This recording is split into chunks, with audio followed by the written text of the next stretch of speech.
You could be anywhere in the world prepping for your fantasy football draft, but you're here with me. You know that moment when all the big names are taken off the board and there's still a lot of solid options available, but you didn't do your homework? Welcome to Fantasy Football Breakdown with Sherrod Martin. We got our certified ballers. These are the guys we can count on week in and week out to bring it. The sleepers, ready for a breakout year or a comeback season. If you hear me say stash them, if you got room on the bench early, grab them. Keep them on your radar. Hey, gotta see if the coach see what I see. Let's go. It's time to kick off the season with your boy.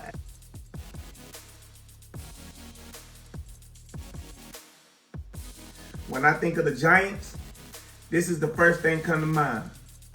In New York, concrete jungle where dreams are made of. There's nothing you can't do. Now you in New York. The streets will make you feel brand new. Big lights will inspire you. Let's hear for New York. Hey. Comeback season. Head coach Brian DeBoer was the Buffalo Bills offensive coordinator for 4 years. Missing in G-Men HQ. We have to crawl before we walk. He's doing a good job of protecting his players' expectations, especially for the fans. Allowing his team to find their own identity as players and as a team. People have a way of comparing players and that can add extra pressure. Offensive coordinator Mike Kafka spent the previous 5 seasons as assistant coach of Andy Reid's staff with the Kansas City Chiefs. The last 2 years as the team quarterback coach and pass game coordinator. The Giants offensive coordinator previously mentioned in the press he wants his offensive players to have more flexibility. Initially, my thought process was the Bills and the Chiefs offensive collab under one playbook? That definitely sounds exciting. But how long is it going to take for it to come together? Like, you know, they got the scheme. Do they actually have the players that can fit the scheme? Daniel Jones. This season I get the vibe that the ball and Kappa want Jones to control the offense and trust what he sees on the field, communicate and make it happen. Now, Jones' best season was his rookie year. 3,000 yards, 24 touchdowns, 12 interceptions. In 2021, he had 2,428 yards, 10 touchdowns, and 7 interceptions. The ball turned Josh Allen's career around after his rookie season. That definitely plays a factor in getting a new job.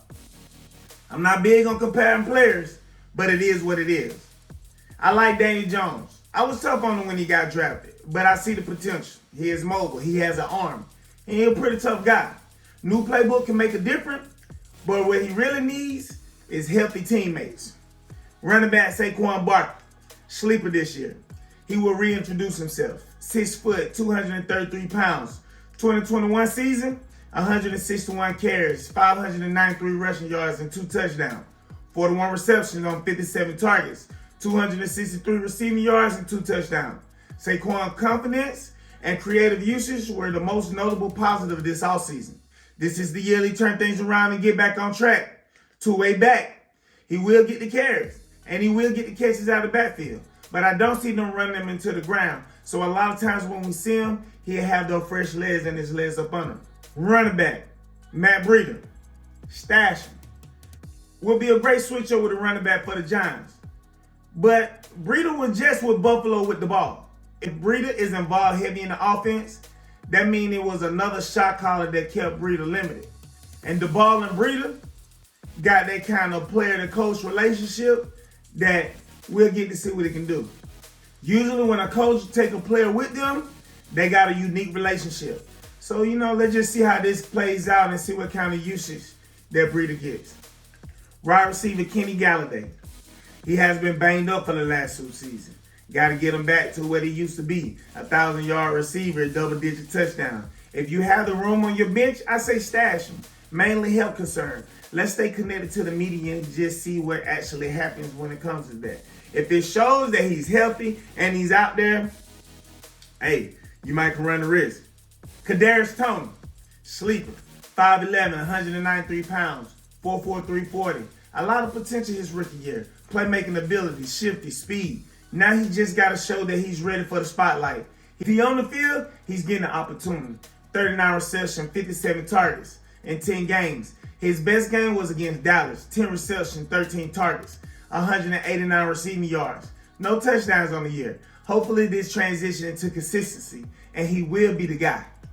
Wide receiver Wan'Dale Robinson, rookie. I got him as a sleeper. Be on the lookout. 5'8", 179 pounds, 4'4", 40. So much he can do when the football is in his hand. Robinson give me Kadarius Toney vibes. Let's get Robinson the ball and let him see what he can do. Hey, with so many healthy concerns from the wide receiver position, pay attention early to see how involved he gets in the offense. I think Kadarius Toney and Wan'Dale Robinson are both the same guy, the same kind of players. Electric.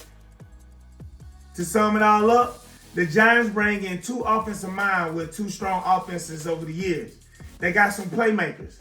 I'm looking for them to exploit that talent and don't be conservative. They're asking fans to be patient because it's a process to build a culture. You know, people see Buffalo and Kansas City had offensively, and they want the same thing in New York when you put these people in position. Hey, just be patient and let it all come together.